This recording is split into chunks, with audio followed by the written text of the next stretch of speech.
ಸುಧಾ ಸಂಚಲನ ಯೂಟ್ಯೂಬ್ ಚಾನಲ್ಗೆ ತಮ್ಮೆಲ್ಲರಿಗೂ ಸ್ವಾಗತ. ಶಿಕ್ಷಕರ ಅರ್ಹತಾ ಪರೀಕ್ಷೆಯಲ್ಲಿ ನಮ್ಮೆಲ್ಲರಿಗೂ ಉಪಯೋಗವಾಗುವಂತಹ ಒಂದು ವಿಷಯ ಶೈಕ್ಷಣಿಕ ಮನೋವಿಜ್ಞಾನ.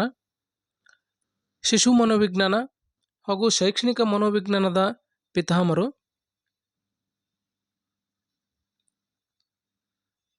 ಮನೋವಿಜ್ಞಾನದ ಪಿತಾಮಹ ಅಂತೇಳಿ ಸಿಗ್ಮಂಡ್ ಫ್ರಾಯ್ಡ್ ರವರನ್ನು ಕರಿತೀವಿ. ಭಾರತೀಯ ಮನೋವಿಜ್ಞಾನದ ಪಿತಾಮಹ ಅಂದರೆ ನರೇಂದ್ರನಾಥ್ ಸೇನಾ ಗುಪ್ತಾ. ಆಧುನಿಕ ಮನೋವಿಜ್ಞಾನದ ಪಿತಾಮಹ ವಿಲ್ಮ್ಯಾಂಟ್ ವೂಂಟ್. ನಾಲ್ಕನೇದು ಶೈಕ್ಷಣಿಕ ಮನೋವಿಜ್ಞಾನದ ಪಿತಾಮಹ ಅಂತೇಳಿ ಎಡ್ವರ್ಡ್ ಥಾರ್ನ್ಡೈಕ್ ರವರನ್ನು ಕರಿತೀವಿ. ವರ್ತಮಾನದ ಪ್ರತಿಪಾದಕ JB ವ್ಯಾಟ್ಸನ್ ಹಾಗೂ ಮನೋವಿಶ್ಲೇಷಣೆಯ ಪಿತಾಮಹ ಅಂತೇಳಿ ಸಿಗ್ಮಂಡ್ ಫ್ರಾಯ್ಡ್ ರವರನ್ನು ಕೂಡ ಕರಿತೀವಿ. ಅದೇ ರೀತಿಯಾಗಿ ವ್ಯಕ್ತಿ ಅಧ್ಯಯನದ ಪಿತಾಮಹ ಅಂತೇಳಿ FD ಬುಕ್ಸ್ ರವರನ್ನು ಕರಿತೀವಿ. ನೆಕ್ಸ್ಟ್ ನೋಡ್ರಿ, ಶಿಶು ಮನೋವಿಜ್ಞಾನ. ಈ ಶಿಶು ಮನೋವಿಜ್ಞಾನಕ್ಕೆ ಸಂಬಂಧಪಟ್ಟಂತೆ ಸರಿಸುಮಾರು 20 ಪ್ರಶ್ನೆಗಳನ್ನು ಕೊಡಲಾಗಿರುತ್ತೆ. ಓರ್ವ ಶಿಕ್ಷಕರು ದೃಷ್ಟಿವಿಕಲಚೇತನ ಮಗುವನ್ನು ಕುರಿತು ಚಟುವಟಿಕೆಗಳಲ್ಲಿ ತೊಡಗಿಸುವಂಥ ಉದ್ದೇಶ ಏನು? ಇದಕ್ಕೆ ಸರಿಯಾದ ಉತ್ತರ A.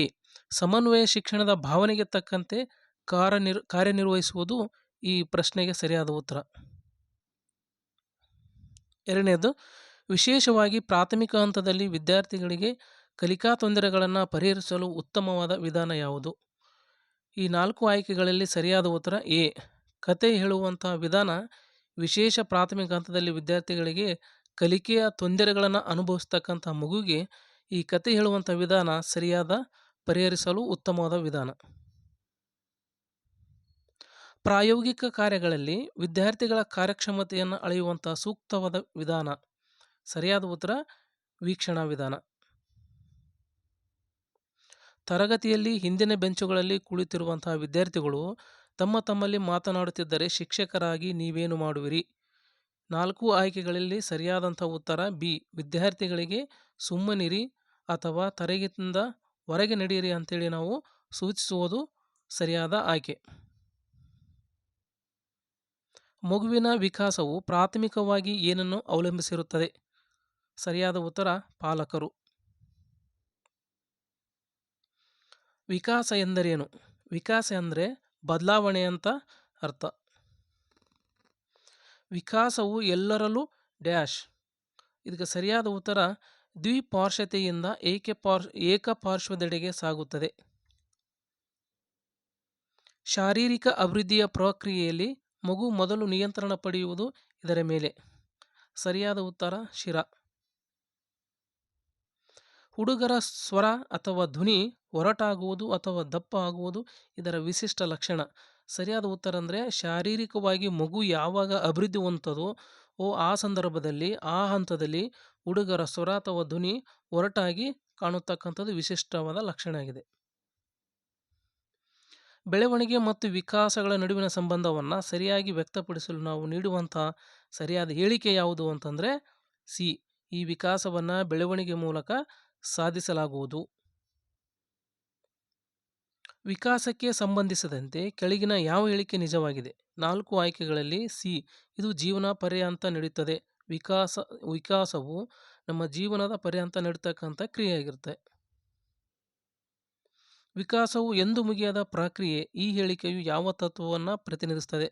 ಸರಿಯಾದ್ದು ನಿರಂತರತೆಯ ತತ್ವ. ಯಾಕಂದರೆ ನಮ್ಮ ಜೀವನದಲ್ಲಿ ವಿಕಾಸವು ನಿರಂತರವಾಗಿರುತ್ತದೆ.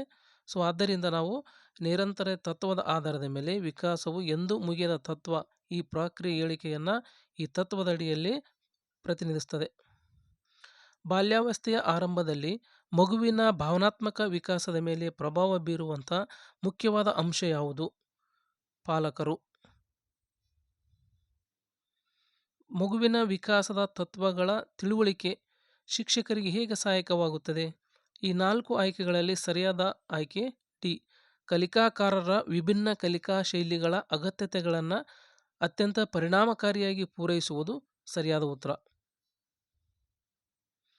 ಮಗುವಿನ ಮಾನಸಿಕ ಗುಣಲಕ್ಷಣಗಳಾದಂಥ ಸ್ಮರಣಶಕ್ತಿ, ಬುದ್ಧಿಶಕ್ತಿ ಮತ್ತು ಆಲೋಚನಾ ಶಕ್ತಿ ಗುಣಗಳು ಡ್ಯಾಶ್. ಇದರಲ್ಲಿ 4 ಆಯ್ಕೆಗಳಲ್ಲಿ ಸರಿಯಾದ ಉತ್ತರ B. ಅನುವಂಶೀಯತೆ. ಬೆಳವಣಿಗೆಯು ಕೆಳಗಿನ ಯಾವ ಅಂಶಗಳನ್ನು ಅವಲಂಬಿಸಿದೆ? ಬೆಳವಣಿಗೆ ಅನುವಂಶೀಯತೆ ಮತ್ತು ಪರಿಸರ ನಿರ್ನಾಳ ಗ್ರಂಥಿಗಳು. ಈ ಮೂರು ಆಯ್ಕೆಗಳು ಸರಿಯಾದ ಉತ್ತರ. ಅಂದರೆ ಡಿ ಎಲ್ಲವೂ ಸರಿ.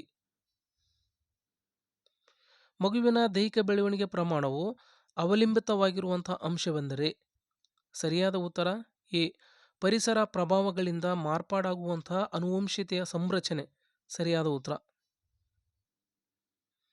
ಮಗುವಿನ ವಿಕಾಸದ ಮೇಲೆ ಅನುವಂಶೀಯತೆ ಮತ್ತು ಪರಿಸರದ ಪ್ರಭಾವವನ್ನು ಸೂಕ್ತವಾಗಿ ವ್ಯಕ್ತಪಡಿಸುವಂಥ ಹೇಳಿಕೆ ಯಾವುದು? 4 ಆಯ್ಕೆಗಳಲ್ಲಿ ಸರಿಯಾದಂಥದ್ದು ಡಿ ವಿಕಾಸದ ವೇಳೆ ಪ್ರಭಾವ ಬೀರುವುದು ಅನುವಂಶೀಯತೆ ಮತ್ತು ಪರಿಸರಗಳ ಪರಸ್ಪರ ಅನುವರ್ತನೆ. ಸರಿಯಾದ ಉತ್ತರವಾಗಿದೆ. 19ನೇದು ಮಗುವಿನ ತಾರ್ಕಿಕ ಆಲೋಚನೆ ಶಕ್ತಿ ಮೂಡುವುದು ಈ ಕೆಳಗಿನ ಯಾವ ಹಂತದಲ್ಲಿ? ಸರಿಯಾದ ಉತ್ತರ ಔಪಚಾರಿಕ ಹಂತದಲ್ಲಿ ಮಗುವಿನ ತಾರ್ಕಿಕ ಆಲೋಚನೆಯನ್ನು ಮೂಡ್ತದೆ. ಕೊನೆಯ ಪ್ರಶ್ನೆ, ಪಿಯಾಜೆರ್ ಅವರ ಪ್ರಕಾರ ವಿಕಾಸದ ಮೊದಲ ಹಂತದಲ್ಲಿ ಮಗು ಅತ್ಯುತ್ತಮವಾಗಿ ಕಲಿಯುವುದು.